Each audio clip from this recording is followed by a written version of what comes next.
दोस्तों जरा खुद ही सोच के देखिए, करीब 21 वर्ष उम्र की एक जवान लड़की किसी के घर से अगर अचानक गायब हो जाती है। जब घर वालों को इस तरह की बात को पता चलता है तो उस लड़की को हर जगह ढूंढा जाता है, तलाश किया जाता है, लेकिन वो लड़की कहीं मिलती नहीं। आखिरकार घर के भीतर एक तरह से दुखों का पहाड़ टूट जाता है, घर के लोग परेशान हो जाते हैं। बात पुलिस प्रशासन तक पहुंचते हैं। पुलिस को ये जिम्मेदारी दी जाती है कि उस लड़की को जितनी जल्दी हो सके उसको ढूंढ करके निकाला जाए। एक दरोगा आखिरकार उस लड़की को ढूंढ लेता है, तलाश कर लेता है। ढूंढ करके जैसे लाता है तो पहले तो लड़की गायब होती है, तो घर के अंदर दुखों का पहाड़ टूटता है, तूफान मच जाता है।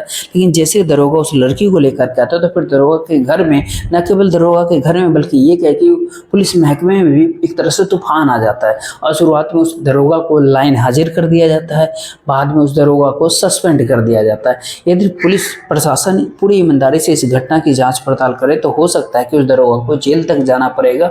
और इस घटनाक्रम के बाद से पूरे उत्तर प्रदेश की पुलिस में एक तरह से किरकिरी मच गई है। हर कोई ये बात सोच करके हैरान है कि आखिरकार एक दरोगा इतनी नीच हरकत कैसे कर सकता है।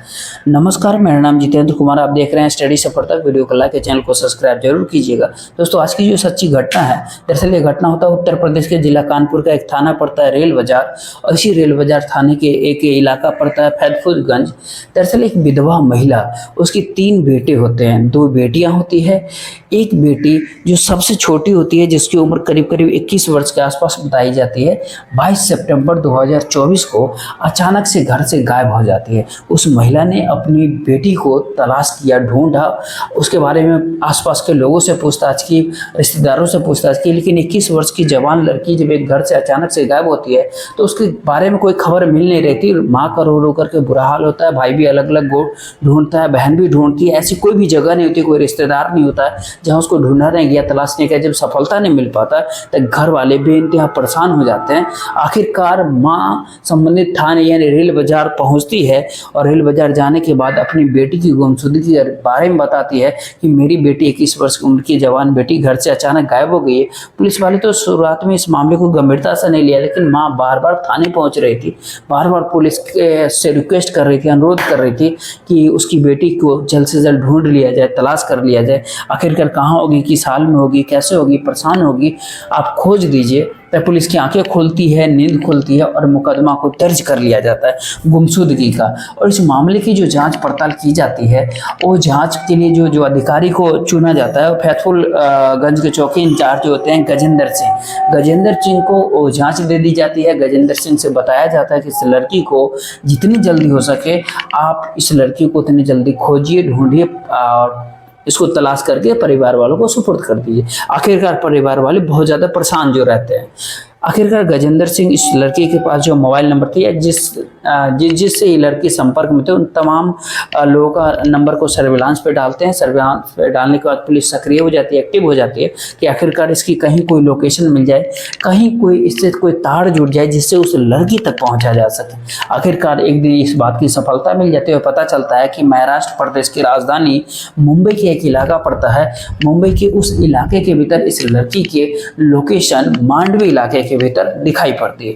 आखिरकार पुलिस प्रशासन एक टीम को गठित करते, टीम की अगुवाई कर रहे थे चौकी इंचार्ज गजेंद्र सिंह, और गजेंद्र सिंह के साथ में 2 महिला कांस्टेबल भी होती है, पुरुष भी होते हैं, और एक पूरी टीम तैयार की जाती है। साथ ही जो लड़की का भाई होता है उसको भी साथ ले लिया जाता है। कार से वो लोग सीधा मुंबई पहुंचते हैं। मुंबई जाने के बाद जिस लोकेशन के ऊपर वो लड़की होती है, आखिरकार उसकी सर्विलांस की मदद से वो लड़की मिल जाती है। और जैसी लड़की मिलती है उसको हिरासत में ले लिया जाता है। उससे कहा जाता है कि तुम्हारे गुमशुदगी का मुकदमा दर्ज है, अब तुमको कोर्ट के अंदर पेश किया जाएगा। जो भी तुम्हें कोर्ट के अंदर बोलना है उसके बाद ही तुमको जहाँ जाना है वहाँ तुम जा सकती हो, लेकिन ऐसे तुम नहीं रह सकती। आखिरकार पुलिस ने उसको अपनी गाड़ी के अंदर बिठा लिया, उसके भाई को भी गाड़ी में बिठा लिया, बाकी जो पुलिस वाले थे, चौकी इंचार्ज, सब कार के अंदर बैठ जाता है। और यहाँ से सफर की शुरुआत होती है 1307 किलोमीटर के आसपास का। यानी ये कहे कि 1307 किलोमीटर का जो सफर होता है ये मुंबई के मांडवी इलाके से कानपुर के इस रेल बाजार थाने क्षेत्र के अंदर पहुंचना था। गाड़ी वहाँ से चलना शुरू होता है। जैसे ही गाड़ी चलना शुरू होता है उस पुलिस वाले की जो नज़र होती है इस लड़की के ऊपर कुछ टेढ़ी सी नज़र हो जाती है। यानी देखते ही उस लड़की को तरह तरह की उसकी आंखें कुछ कह ही रही थी कि उसका भाई भी शायद इस बात को समझ रहा था, बहन भी समझ रही थी, बाकी लोग भी समझ रहे थे, लेकिन वो बड़ा अधिकारी था और उन सब में किसी के कुछ कहने की हिम्मत तो थी नहीं। आखिरकार अब गाड़ी चल करके करीब करीब 180-82 किलोमीटर के आसपास चली थी, यानी मुंबई से नासिक पहुंचे थे। जैसे मुंबई से नासिक पहुंचते हैं, गाड़ी को रोक दी जाती है। लड़की के भाई से बताया जाता है कि तुमको उतरना पड़ेगा और हमको एक और लड़की को बरामद करना है। लड़की हमके झांसे मिलेगी, आप एक काम कर लो, यहाँ से सीधा घर पहुँचो और फिर जा कर के मुलाकात करते हैं, बातचीत करते हैं। कोई दिक्कत कोई परेशानी आई तो तुम हमें कॉल करना, बताना। लड़का बार बार कहता है कि साहब आप समझने की कोशिश करो, बहन है मेरी। लेकिन पुलिस वाले ने उसे डराया धमकाया, कहा जैसा कह रहे हैं वैसा तुम करो, क्योंकि हमें और काम है।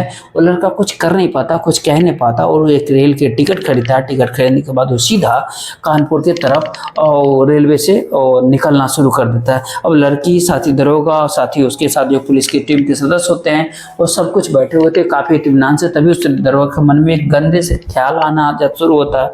उस लड़की के तन बदन को अलग अलग हिस्सों पर वो स्पर्श करना, छूना शुरू करते हैं। उस लड़की से असली बात करने लगते हैं।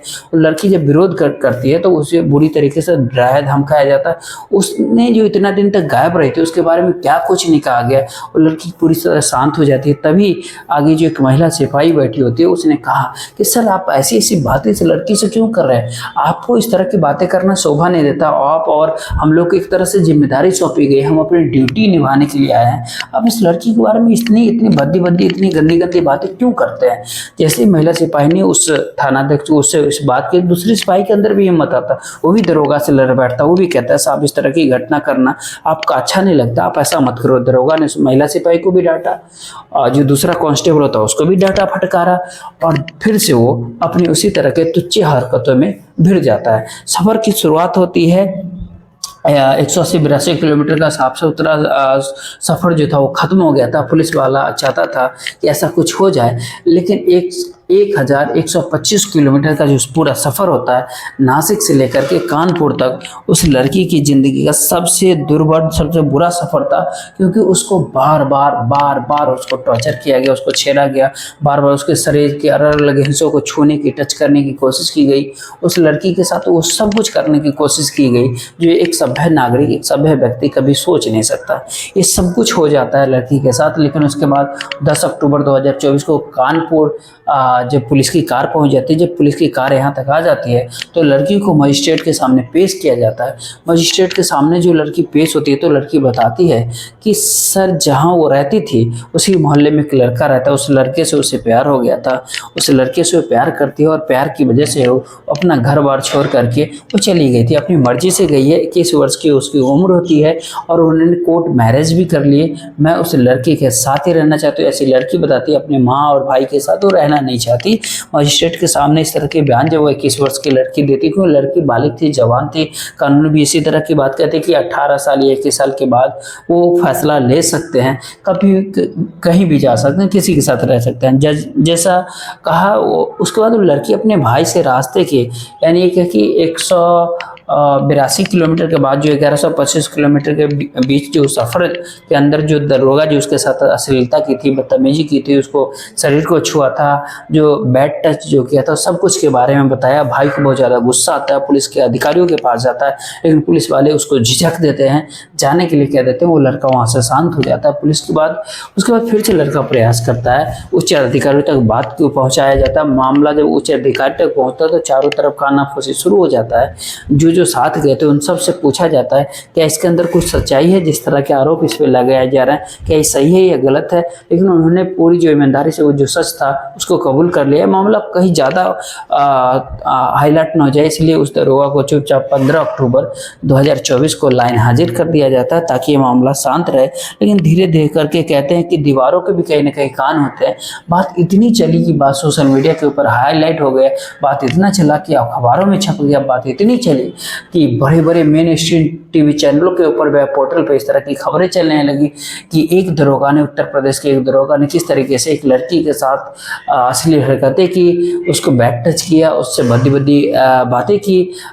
इससे पहले कि मामला और ज़्यादा सुर्खियाँ बटोरता, 21 अक्टूबर 2024 को उस दरोगा को पुलिस महकमे के द्वारा सस्पेंड कर दिया गया। जैसे वो दरोगा सस्पेंड होता है उसके बाद से मामला और ज़्यादा हाईलाइट हो जाता है। अब ये मामला ज़्यादा हाईलाइट होने वाला ही था कि इस दरोगा की एक और कहानी सामने आ जाती है। दरअसल इसकी पत्नी होती है प्रियांशी चौधरी।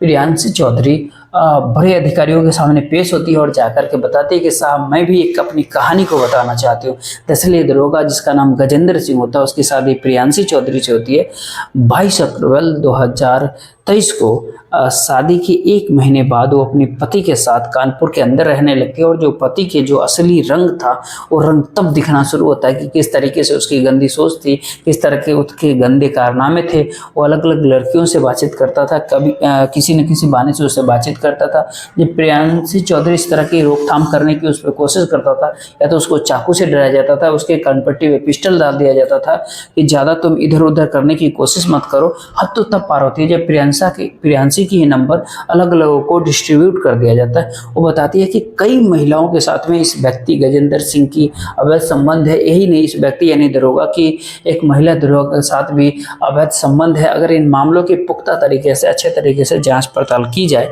तो शायद इसके खिलाफ बहुत सारे सबूत इकट्ठे हो सकते हैं कि ये कितनी गंदी जहनियत का व्यक्ति है, कितनी गंदी सोच रखता है महिलाओं के प्रति, उनको इस हवस का शिकार हमेशा बनाना चाहता है। जब इस तरह की प्रियांशी चौधरी ने आरोप लगाए तो मीडिया ने इस मामले को हाईलाइट किया। पहले तो दरोगा लाइन हाजिर होता है, फिर पुलिस महकमे के दरोगा को सस्पेंड किया जाता है। अब कार्रवाई यानी शिकायत पत्र उस गजेंद्र सिंह दरोगा के प्रति दे दिया गया है। एफआईआर दर्ज हो सकता है, जांच हो सकता है, तो हो सकता है दरोगा जेल भी जाना पड़ सकता है। लेकिन इस घटना की वजह से उत्तर प्रदेश के जो पुलिस है, पुलिस के अंदर जो कहते हैं ना सवाल जो उठना शुरू हो गया, जो किरकिरी हो गया है। बल्कि योगी आदित्यनाथ पे भी कई तरह के सवाल हो रहे हैं कि जहाँ महिलाओं के बचाने की बात की जाती है, जहाँ महिलाओं पर छेड़छाड़ की वजह से कई लोग कान में गोलियां मारी जाती है, कई लोगों का एनकाउंटर उत्तर प्रदेश के भीतर किया जाता है छेड़छाड़ करने वाले को। ऐसे मामले में इस दरोगा के प्रति इतना शिथिल रवैया, इतनी पोलाइट रवैया, इतनी यही सवाल सब सोशल मीडिया पे लगातार तैरना शुरू हो जाता है। पुलिस वाकई अपना ईमानदारी से काम करेगी नहीं करेगी तो जांच की विषय है। इस जांच के बाद ही बात पता चल पाएगा कि जिस तरीके से गजेंद्र सिंह जो दरोगा होता है उसके करतूत और कारनामे जो सोशल मीडिया पे वायरल होते हैं, उससे खाकी वर्दी के ऊपर कई तरह के सवालिया निशान खड़े हो जाते हैं। पूरी घटनाक्रम सुनाने का उद्देश्य आपको परेशान करना नहीं है, नहीं आपका दिल दुखाना, बल्कि आपको जागरूक करना, आपको सचेत करना। आप जहाँ भी रहे सुरक्षित रहे और अपने परिवार को हमेशा ख्याल रखें। और खास करके कोई भी कदम उठाने से पहले कहीं ना कहीं सैकड़ों बार सोचना चाहिए। जिस तरीके से एक जवान लड़की 21 वर्ष की अपने घर से अचानक गायब होती है, न केवल जिंदगी में उसकी परेशानी रहती है बल्कि भाई की जिंदगी में भी परेशान रहती है। काश वो अपने परिवार वालों को बताया होता, सहमति जताई होती, जो भी कानून का सहारा लेकर के जैसे अब वो जिंदगी जी रहे वैसे अगर जीती तो शायद हो सकता था कि उसकी जिंदगी में इस तरह की दिक्कतें और इस तरह का छेड़खानी नहीं हो पाता। पुलिस को अपनी ईमानदारी से भी काम करना चाहिए। सैल्यूट उस महिला सिपाही और उस कार के अंदर जो बाकी जो सिपाही थे उन्होंने सच का साथ दिया, उनका कहीं ना कहीं सैल्यूट बनता है उनके लिए, जो दरोगा की करतूत सबके सामने ला करके रख दिया। सच में जो खाकी की जो लाज थी उसको बचाने में पूरी भूमिका निभाई, इसके लिए कहीं ना कहीं धन्यवाद के पात्र हूँ। और फिलहाल इस वीडियो को के बारे में आपकी क्या राय है, आप अपनी राय जरूर शेयर कीजिएगा। वीडियो को लाइक, चैनल को सब्सक्राइब कर लीजिएगा, चैनल को सब्सक्राइब करके वीडियो को शेयर जरूर कर दीजिएगा। जय